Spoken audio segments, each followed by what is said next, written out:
வந்திருக்கிற சதவீதம் voter turn out சதவீதம் 51.41%. 51.41%. ஹையஸ்ட் இருக்க நமக்கு தர்மபுரி பார்லிமெண்ட்ரி கான்ஸ்டிச்சுவன்சி 57.86.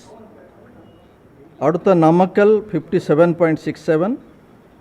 அடுத்த கள்ளக்குறிச்சி 57.34.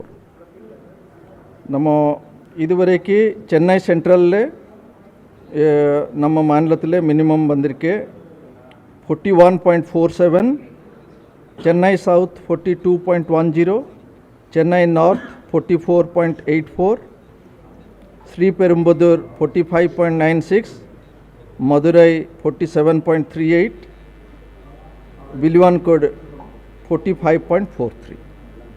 ஸோ இது முழு விவரம் நான் கொடுக்குறேன்.